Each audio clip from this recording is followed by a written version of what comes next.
తనకి ప్రధాన ప్రత్యర్థిగా భవిష్యత్తులో పవన్ అవుతాడని జగన్కి ముందే తెలుసు. నేను ఇది చాలాసార్లు చెప్పాను.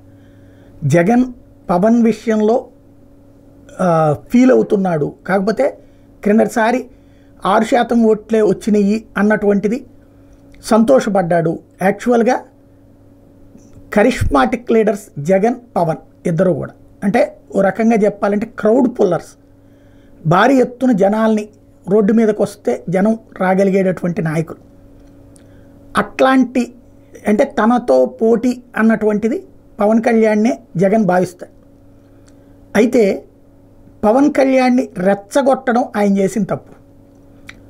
పదే 2 చోట్ల పోటీ చేసి ఓడిపోయాడు అంటూ మంత్రుల దగ్గర నుంచి ప్రతి వైఎస్ఆర్ కాంగ్రెస్ పార్టీ నాయకుడు వెక్కిరించడం పవన్ కళ్యాణ్లో కసిరేకెత్తిచ్చింది, పవన్ అభిమానుల్లో కసిరేకెత్తిచ్చింది.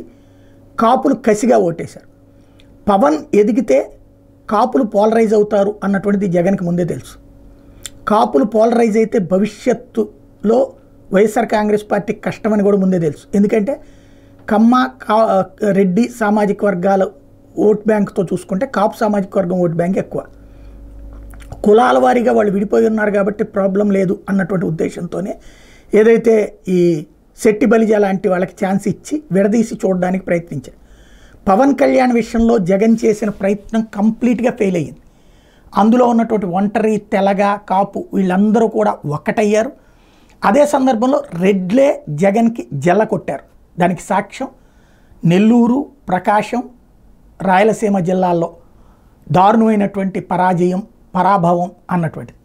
అదే సందర్భంలో కాపులు ప్రతి చోట పోలరైజ్ అయ్యారు.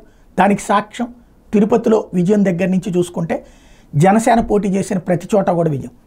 అంటే కాపులు పోలరైజ్ కానియకుండా తన పార్టీలో ఉన్నటువంటి కాపు నేతలకు హై ప్రయారిటీ ఇస్తూ వాళ్ళ చేతనే పవన్ కళ్యాణ్ని తిట్టిస్తూ చేసిన ప్రయత్నం విఫలమయ్యింది.